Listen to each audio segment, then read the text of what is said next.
Olá, irmãos, graça e paz. Seja bem-vindo a mais uma aula da nossa escola bíblica.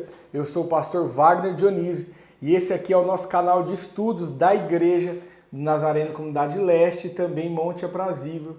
E mais uma vez, mais uma semana, você é muito bem-vindo aqui à nossa escola bíblica, onde nós estamos aprendendo sobre um panorama bíblico, né? Todos os livros da Bíblia, desde o Antigo Testamento, né? Lá de Gênesis a Apocalipse. E hoje nós vamos falar sobre a primeira carta de Paulo aos Tessalonicenses. Você que está caindo aqui nesse vídeo, estava passando no YouTube, ou procurou, pesquisou no YouTube e achou esse vídeo. Se você quiser saber mais sobre as nossas aulas, se você quiser conhecer os outros livros da Bíblia, vai no YouTube, no menu vídeos e acha lá os nossos vídeos. Você vai encontrar de hoje para trás todos os vídeos dos livros bíblicos de Gênesis até Tessalonicenses, tá bom? Eu quero poder orar, feche seus olhos. Pai, obrigado por mais um dia. Obrigado por essa semana, Senhor Pai, que o Senhor nos deu condição de viver. Obrigado, Senhor Pai, porque o Senhor é aquele que nos instrui. Obrigado, porque o Senhor é aquele que abre os nossos olhos, abre o nosso entendimento. Pai, essa sede por buscar mais conhecimento que os teus filhos têm, aqueles que me assistem, foi o Senhor que colocou. Obrigado por isso. Obrigado, Senhor Pai, porque o Senhor nos escolheu. Obrigado porque um dia o Senhor nos salvou, nos chamou e nós apenas respondemos a esse chamado. E estar aqui, Senhor Pai, nessa aula é porque nós queremos conhecer mais acerca do Senhor. Em nome de Jesus, fica conosco, nos ensina. Amém. Amém, queridos?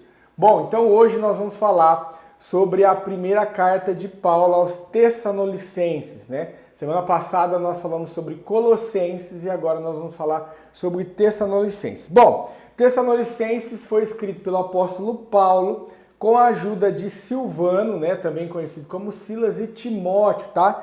Isso está bem claro no primeiro versículo do capítulo 1, que diz assim: Paulo, Silvano e Timóteo, a igreja dos Tessalonicenses, em Deus Pai e ao Senhor Jesus Cristo, graça e paz vos sejam dadas.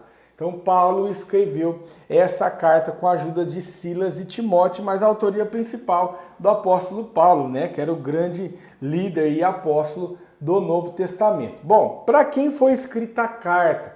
A carta foi escrita a uma igreja que ficava em Tessalônica. Tessalônica é uma cidade que foi nessa época aqui, na antiguidade, capital da Macedônia. Então era uma cidade importante da época, né? Uma cidade portuária também, né? Tinha porto ali, então bastante movimento de pessoas, né?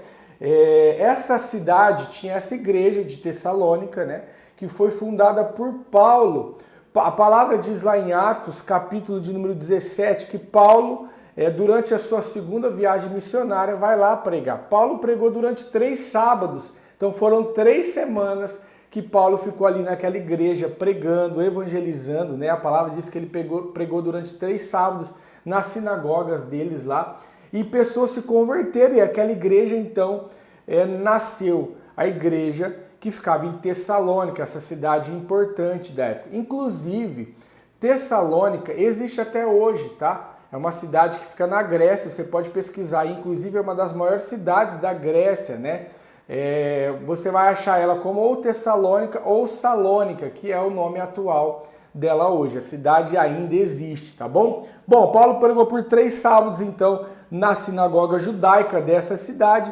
Os judeus que não aceitaram o evangelho, alguns deles se converteram com a pregação de Paulo, mas vários deles que não aceitaram o evangelho começaram a perseguir Paulo. E Paulo precisou sair de lá bem rápido, correndo, né? Precisou sair da cidade de Tessalônica com pressa por conta dessa perseguição dos judeus. Bom, aí então Paulo, quando ele escreve essa carta, foi aproximadamente no ano de 50 depois de Cristo. É uma das cartas, se não a carta mais antiga que Paulo escreveu. Então, alguns estudiosos dizem que ela é a primeira carta que Paulo escreveu, mas isso para a gente não importa tanto. Até porque está na Bíblia, é a palavra de Deus para nós, mas ela é uma das cartas mais antigas que Paulo escreveu, e muito provavelmente Paulo estava aqui em Corinto quando ele escreveu, tá? Então, qual que era a característica dessa cidade, dessa igreja, né? Era uma igreja jovem. muito nova. Quando Paulo escreve essa carta de Corinto, né, provavelmente de Corinto, para Tessalônica, era uma igreja nova, jovem, né, pessoas recentemente convertidas, né, as pessoas estavam apaixonadas ali por Jesus, por ouvir a palavra, né? E aí, então Paulo escreve essa carta com o propósito de animar os cristãos que lá estavam, né? Alguns deles estavam sendo perseguidos. Então Paulo escreve essa carta com alguns propósitos. E um dos propósitos era animar os cristãos lá de Tessalônica a ficarem fiéis, né? Eles estavam sendo perseguidos por conta da sua fé, então Paulo decide escrever essa carta. Outro motivo que Paulo escreve é para agradecer, porque eles estavam firmes, mesmo passando por lutas.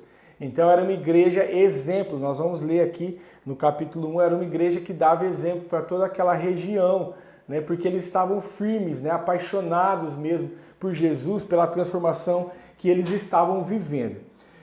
Outro motivo que Paulo escreve era para corrigir algumas ideias erradas sobre a volta de Jesus, né? Eles estavam com um pensamento. Queridos, como em todos os lugares, como nos dias de hoje, em todo o tempo, quando se há a pregação do evangelho, há também falsos mestres, né? Falsos profetas, falsas pessoas que começam a pregar filosofias e doutrinas erradas. Nós falamos isso em Colossenses, lembra, semana passada? Aqui em Tessalonicenses não é diferente. Na cidade de Tessalônica também começou algumas heresias, algumas ideias. E Paulo, então, um dos motivos que ele escreve é para corrigir essas ideias erradas acerca da volta de Jesus. E também, o outro motivo que Paulo escreve era para ensinar como viver uma vida que agrada a Deus. Como Paulo não ficou muito tempo nessa cidade, diferente, por exemplo, de Éfeso, que ele ficou 1 ano e meio na cidade de Éfeso, né? E depois ele escreve a carta aos Efésios. Aqui em Tessalônica ele ficou só 3 semanas, então foi muito pouco tempo. Deu tempo dele pregar a palavra, deu tempo dele falar sobre o evangelho, mas não deu tempo dele viver ali discipulando aquelas pessoas, né? Ele instituiu lá a liderança que ia assim discipular, mas não deu tempo dele ficar discipulando. Então essa carta tem também o objetivo de ensinar aqueles tessalonicenses, né, como viver de forma santa e que agrada a Deus. Tá bom? Bom, essa foi a introdução. Nós vamos passar então pro conteúdo, né, dos versículos, dos capítulos. Vamos lá. São 5 capítulos, então provavelmente uma aula que vai durar menos de 30 minutos, mas nós vamos ver algum conteúdo interessante aqui. Bom, capítulo 1, Paulo vai falar sobre uma igreja que dá exemplo, né? Aqui, Paulo ele começa dizendo no versículo 2, olha só, se você pode ler comigo. Sempre damos graças a Deus por vós todos, fazemos menção de vós em todas as nossas orações. Lembramo-nos sem cessar da obra da fé, do vosso trabalho de amor e da vossa firmeza em esperança em nosso Senhor Jesus Cristo, diante do nosso Deus e Pai. Então ele começa dizendo, ó, vocês estão firmes, eu estou feliz por isso, eu dou graças por isso, vocês estão firmes. No versículo 6 ele diz assim, ó, e vós vos tornastes nossos imitadores e do Senhor, recebendo a palavra em muita tribulação, com gozo do Espírito Santo, de maneira que fostes exemplos para todos os fiéis da Macedônia e na Acaia. Olha só o que Paulo está dizendo. Vocês ouviram o Evangelho e prontamente o coração de vocês se abriram a ponto do Evangelho transformar vocês. Porque vocês não só fazem as coisas como devem fazer, mas vocês são exemplo para toda a Macedônia e também para a Acaia.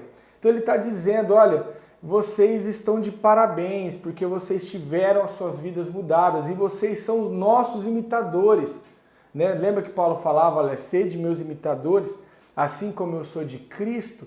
E aqui ele está dizendo assim, vocês realmente ouviram a palavra e abriram o coração, e agora estão fazendo o que ele precisa fazer, estão nos imitando. Então no capítulo 1, Paulo vai dar essa introdução, essa saudação, né, à igreja e dizer que ele está contente com a igreja, dizer que ele vai também falar que eles largaram os ídolos e agora só serve realmente ao Deus vivo.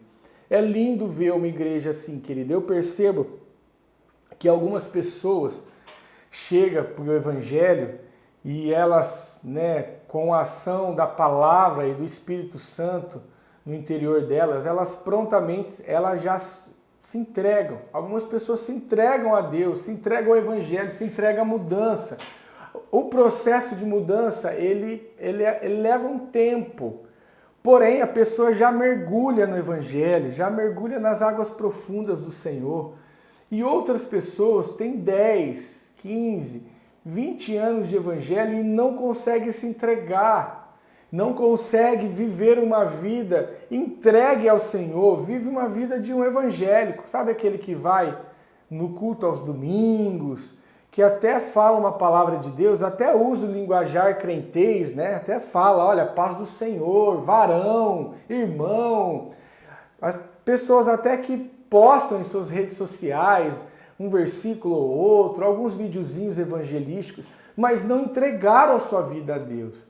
E aqui essa igreja nos dá esse exemplo, né? A igreja dos Tessalonicenses, a igreja aqui dessa cidade, Tessalônica, nos dá esse exemplo. Eles se entregaram ao Evangelho de corpo e de alma. Eles realmente mergulharam, conheceram, ouviram e falaram, é isso que eu quero. Né? Então, que essa igreja seja exemplo não só para Macedônia e Acaia, mas que seja exemplo para mim e para você nos dias de hoje. Beleza?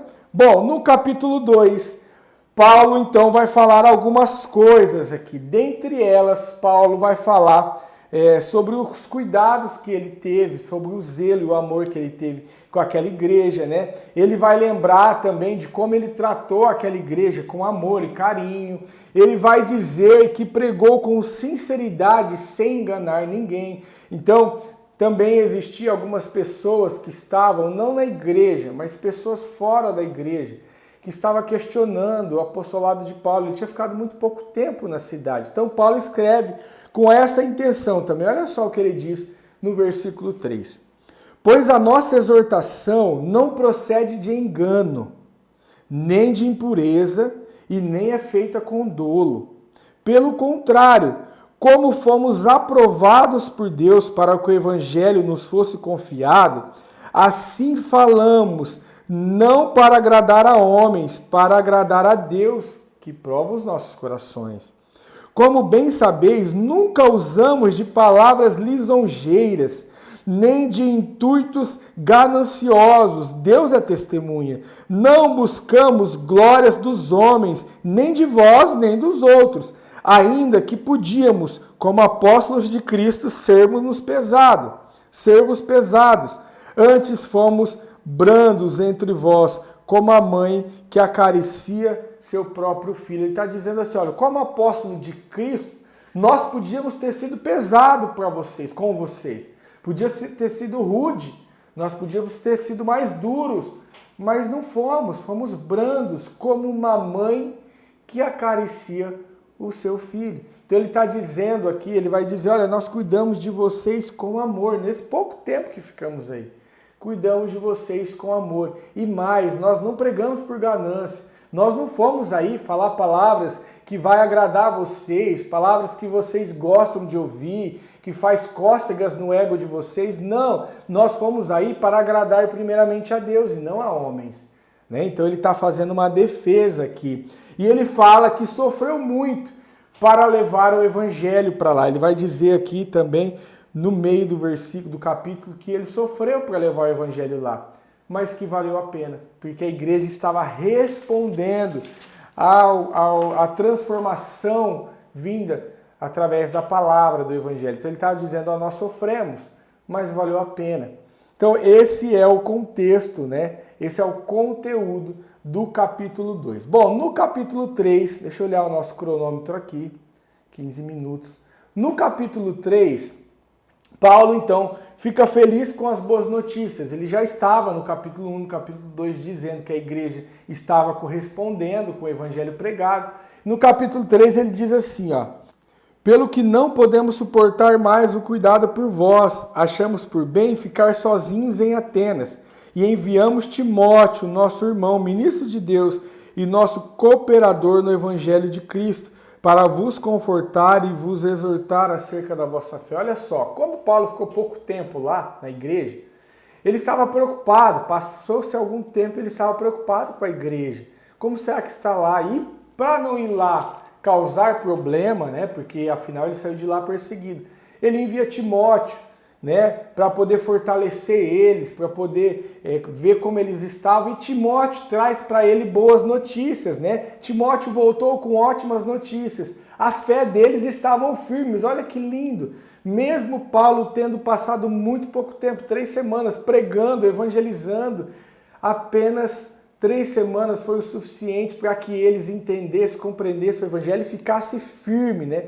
E Paulo vai dizer aqui no capítulo 3 que ele se alegra e ora para que eles cresçam ainda mais em amor. Então esse é o conteúdo do capítulo 3. Paulo dizendo que enviou Timóteo e Timóteo trouxe boas notícias porque eles estavam firmes. Bom, no capítulo 4, Paulo diz que vai ensinar, Paulo aqui vai ensinar algumas coisas, né? Como viver para agradar a Deus.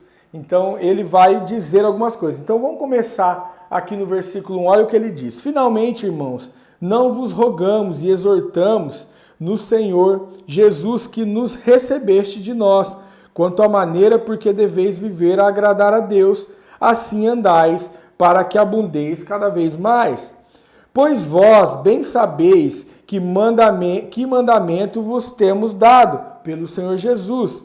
Esta é a vontade de Deus para a vossa santificação, que vos abstenheis da prostituição, que cada um de vós saiba possuir o próprio corpo em santificação e honra, não no desejo de lascívia, como gentios que não conhecem a Deus, e que nesta matéria ninguém oprima ou engane o seu irmão.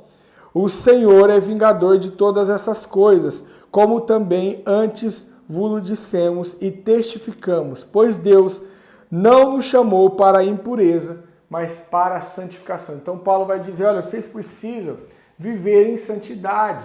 Vocês precisam não deixar se envolver pela prostituição. Aqui o termo usado no original é porneia.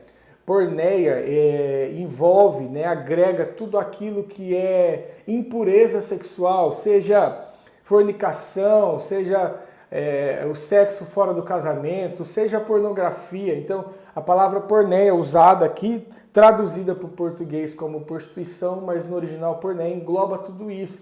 Então ele está dizendo assim, olha, não se deixe levar por essas coisas.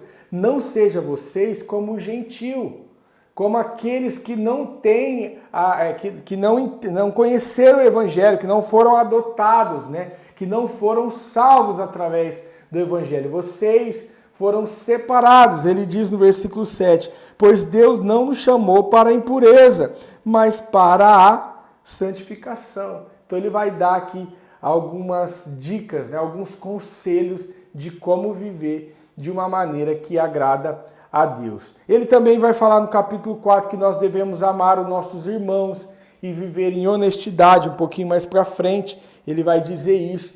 E outra coisa que Paulo aborda aqui, olha só, presta atenção nisso, quero chamar a tua atenção para isso. Naquela época, como eles eram bem novos na fé, eles tinham se convertido há pouco tempo, né? Apesar de já estarem firmes, eles eram uma igreja jovem. Então eles estavam apaixonados pelo evangelho. E tinha-se um pensamento equivocado, porque eles falavam assim, ó, se Jesus vai voltar, porque Paulo tinha falado da segunda vinda de Jesus, se Jesus vai voltar e nós vamos subir com ele, e em breve ele vai voltar, então nós não vamos trabalhar mais. Por que nós vamos trabalhar, conquistar as coisas, né? Vamos viver aqui de caridade, vamos viver de uma forma mais simples, porque já já nós vamos morar na eternidade. Eu acredito que, se não todos, mas alguns de nós já teve esse pensamento, né? Quando eu me converti, eu também tive esse pensamento, Deus, eu não quero mais saber de conquistar nada, eu não preciso ganhar dinheiro para tal coisa, eu não preciso ter sonho de casa, sonho de carro, porque afinal eu vou morar no céu daqui a pouco tempo. Inclusive em 2014 aconteceu algo bem legal que marcou as nossas vidas. Nós tivemos um retiro, só contar para você aqui bem rápido. Nós tivemos um retiro Peniel em 2014. E lá tinha o irmão Cleito, pessoa que eu amo a vida dele. E ele hoje congrega lá na Igreja da Esperança. Cleito falou assim, ele falou, olha, por que nós vamos, os nossos retiros, né, desde 2014, nós fazemos ele de forma gratuita. E a forma que nós pagamos o retiro é com a venda de pizza, né? Os irmãos vendem as pizzas e nós vamos para o retiro de forma gratuita. E aí então o retiro tinha passado lá 3 dias, no 4º dia, acabando o retiro, o Cleito me solta uma pérola. Ele diz assim, olha, por que nós precisamos sair e voltar para a cidade? Era uma chácara onde nós estávamos, lugar ali bem retirado mesmo. Ele disse assim, vamos fazer algumas pizzas aqui, vamos sair para vender e vamos viver aqui. Né? Olha que legal isso. Vamos viver fazendo pizzas e vamos morar aqui, porque afinal aqueles dias tinham sido maravilhosos na presença do Senhor. Olha que sentimento lindo do Cleiton, né? Talvez alguns de nós já teve esse sentimento. Cara, por que eu vou voltar a trabalhar? Porque eu estou apaixonado por Jesus. Jesus me salvou, transformou a minha vida, está transformando a minha vida. E aí então o Cleiton solta essa palavra. Vamos ficar aqui nesse ambiente, está tão gostoso. E aí eu acredito que era um sentimento, um pensamento mais ou menos como o do Cleiton, né? Um pensamento bonito, inclusive, que esses irmãos estavam. E aí Paulo precisa também corrigir isso, né? Paulo vai falar sobre a volta de Jesus, e aí olha só o que ele diz no versículo 11. Procurai viver quietos. Depois, segundo a Tessalonicenses, ele trata um pouquinho mais sobre isso, mas olha aqui no versículo 11 do capítulo 4. Procurai viver quietos e tratar dos vossos próprios negócios e trabalhar com a vossa própria mão, como já vos temos mandado, para que andeis honestamente para com os que são de fora e não necessiteis de coisa alguma. Então Paulo está dizendo assim, olha, eu sei que vocês estão inquietos, né, pela volta de Jesus, vocês estão dizendo aí, Maranata, a hora vem Senhor Jesus, era o sentimento deles, né? Mas olha, vocês ainda precisam trabalhar. Né? Ainda há um tempo para todas essas coisas acontecer. E mesmo que Jesus voltasse, ele não fala isso, né? Mas ele está querendo dizer, mesmo que Jesus voltasse daqui uma semana, daqui um mês, vocês precisam trabalhar, afinal vocês não podem ser pesado para ninguém, né? Ele diz assim, ó, para que andeis honestamente para os que estão fora e não necessitais de coisa alguma. Ou seja, vocês precisam pagar vossas contas, vocês precisam honrar com seus compromissos. Então ele está dizendo para nós, Paulo, hoje, né? Para esse sentimento que talvez alguns de vocês já tiveram, sentimento de pessoas novas na fé, olha, não, Jesus vai voltar, por que eu vou fazer tanta coisa? Eu nem quero mais saber de nada. E aí então Paulo está dizendo, está nos orientando, olha, calma aí, não fique inquieto por isso. Você precisa esperar Jesus, segurar a tua salvação, viver uma vida em santidade, mas você precisa viver aqui na terra ainda. Há muita coisa que você precisa fazer, a vida está correndo, coisas precisam acontecer. Sim, Jesus vai voltar, isso é fato. Isso não é uma história, isso é fato, vai acontecer, Jesus vai voltar. Mas até Jesus voltar, nós temos uma vida aqui e precisamos viver ela de forma digna, honrando com os nossos compromissos e segurando a nossa santidade. Amém? Deixa eu olhar o nosso tempo. Bom, e aí, no finalzinho do capítulo 4, Paulo vai dizer assim, ó, não quero, porém, irmãos, que sejais ignorantes acerca dos que dormem. Porque lembra que eu falei que um dos propósitos que Paulo escreveu era para corrigir uma ideia errada que eles tinham da segunda volta de Cristo? Aí Paulo então vai dizer, não quero, porém, irmãos, que sejais ignorantes acerca dos que já dormem, porque não vos entristeçais como os demais, que não têm esperança. Só um minutinho. Cremos que Jesus morreu e ressurgiu. Assim também cremos aos que dormem em Jesus, Deus os tornará a trazer com eles. Dizemos-vos isto pela palavra do Senhor, que nós, os que ficarmos vivos para a vinda do Senhor, não precederemos os que dormem, ou seja, os que dormem vão primeiro. Pois o mesmo Senhor descerá do céu com grande brado, a voz do arcanjo, ao som da trombeta de Deus, e os que morreram em Cristo ressurgirão primeiro. Depois nós, os que ficarmos vivos seremos arrebatados juntamente com eles nas nuvens, para o encontro do Senhor nos ares, e assim estaremos para sempre com o Senhor. Portanto, consolai-vos uns aos outros com essa palavra. Então Paulo, ele vai corrigir uma visão, ele vai dizer, olha, vocês não precisam ficar sem entender, né? Eu imagino eu que havia talvez alguma dúvida. Olha, Jesus vai voltar, mas e os que estão morrendo? O que vai acontecer com eles, né? Porque tudo bem, Jesus vai voltar, Paulo tinha falado, Jesus vai voltar para nos buscar, mas e aqueles que já morreram? E aqueles que estão morrendo? Porque a vida continuava. E aí Paulo vai dizendo, ó, não se engane, fica tranquilo, que aqueles que morreram em Cristo, quando Cristo voltar, esses vão ressuscitar com Ele.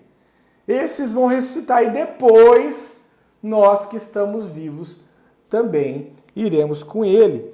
Queridos, eu não quero entrar em detalhes aqui, não é a hora, não é o momento, não é uma aula de escatologia, mas não quero entrar em polêmica. Pastor, mas quem morreu já não está com Deus, já não está vivendo com Ele. Olha, por que a palavra diz que eles vão ressuscitar? Como é isso? Depois eu posso fazer uma próxima aula para ela explicar aquilo que eu acredito, aquilo que a palavra nos dá base para acreditar, mas não é o momento aqui. O momento nós estamos tratando a carta de Paulo aos Tessalonicenses, depois nós podemos falar sobre como será, pelo menos como a palavra diz que será, tá bom? Bom, esse é o conteúdo do capítulo 4. Para finalizar, no capítulo 5, Paulo diz que Jesus vai voltar de surpresa, né? Aqui que ele diz aquele texto que a gente conhece como um ladrão. Olha só. Mas, irmãos, acerca dos tempos e das épocas, não necessitais de que se vos escreva, pois vós mesmos sabeis muito bem que o dia do Senhor, que o dia do Senhor virá como um ladrão de noite. Quando andares dizendo há paz e segurança, então lhe sobrevirá repentina destruição, como as dores de parto, aquela que está grávida, e de modo nenhum escaparão. Mas vós, irmãos, já não estáis em trevas, para que aquele dia vos surpreenda como um ladrão. Todos vós sois filhos da luz e filhos do dia, não somos mais da noite, nem das trevas. Não durmamos, pois como os demais, mas vigiemos e sejamos sóbrios. Paulo está dizendo, olha, não fique preocupado, porque eu imagino que havia uma ansiedade deles, né? Olha, quando vai ser, quando Jesus vai voltar, porque afinal eles tinham conhecido Jesus há pouco tempo, o evangelho de Jesus. E aí então, Paulo fala, olha, se aquieta, fique tranquilo, não precisa ficar sabendo, vocês não vão ficar sabendo quando Jesus vai vir, porque afinal ele vai vir como um ladrão. Né? O dia do Senhor virá como um ladrão. O ladrão não avisa que ele vai entrar em casa. Ele não fala, ó, eu vou entrar na sua casa para roubar tal noite. Não. Vai ser repentino. Vai ser de repente. Mas vocês não precisam se preocupar, porque vocês já não estão mais nas trevas. Vocês estão na luz. Vocês foram salvos. Lembra um texto de Colossenses que Paulo diz assim, olha, porque ele nos transportou do reino das trevas para o reino do Filho do seu amor, né? Inclusive eu pude dizer no meu grupo de discipulado, essa semana eu quero poder dizer para você, há algumas pessoas que acham que a salvação é um processo. Então, eu aceito Jesus e ao passo que eu vou mudando o meu plantio, vou mudando as minhas atitudes, eu vou ganhando a salvação. Não é assim, querido. Porque a salvação não é por obras, não é por mérito meu e seu, é pela graça, lembra disso? É pela graça para que ninguém se glorie, não por obras. Então, uma vez que você aceitou Jesus, uma vez que você decidiu mudar de vida, mesmo que você ainda esteja num processo de transformação, você já está salvo. Né? O texto de Colossenses é bem claro, ele diz, porque ele nos transportou automaticamente, eu aceitei Jesus, decidi mudar de vida, ele me transporta do império das trevas para o reino do Filho do seu amor. Então é isso que Paulo está dizendo aqui, olha, vocês não precisam ficar preocupados, ansioso com a volta. Por quê? Porque vocês já estão na luz, vocês estão tranquilos. A repentina destruição virá para aqueles que ainda não aceitaram, para aqueles que ainda não enxergaram a cruz, não entenderam o sacrifício. Mas para vocês que já estão na luz, fiquem tranquilos.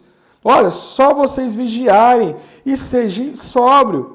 Pois os que dormem, dormem de noite, e os que se embriagam, embriagam-se de noite. Nós, porém, que somos do dia, sejamos sóbrios, revestindo-nos da couraça da fé e do amor, e tendo por capacete a esperança da salvação. Ou seja, tenha fé no sacrifício de Jesus, e aí você vai poder ter a esperança da salvação. E aí depois, no finalzinho, ele dá algumas instruções finais, e ele dá alguns conselhos práticos, né, para respeitar os líderes, ajudar os fracos, orar sempre, ser grato, né? Ele vai dizer alguns versículos, como o 16, por exemplo, regozijem-se, regozijai-vos sempre, orai sem cessar, o 17, o 18 vai dizer em tudo, dai graça, pois essa é a vontade de Deus. Então ele vai dar alguns conselhos e a saudação final.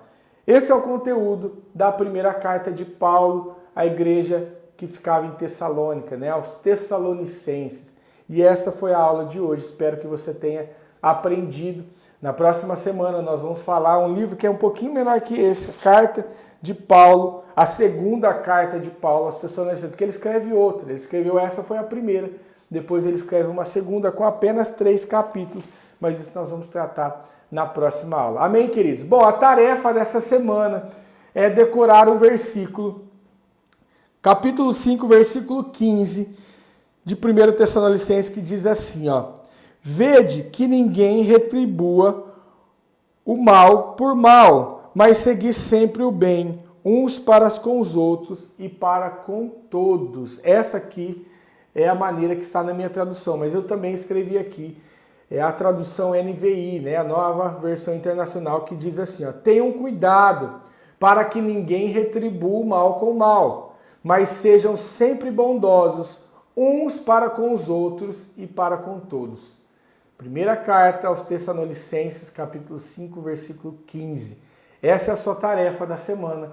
Esse é o versículo para você decorar. Amém? Fique com Deus, tenha uma semana abençoada. Espero que você tenha aprendido, que você tenha guardado isso no seu coração. E na próxima semana nós estaremos aqui de novo, aprendendo sobre a segunda carta de Paulo aos Tessalonicenses. Feche seus olhos. Pai, obrigado por esse tempo.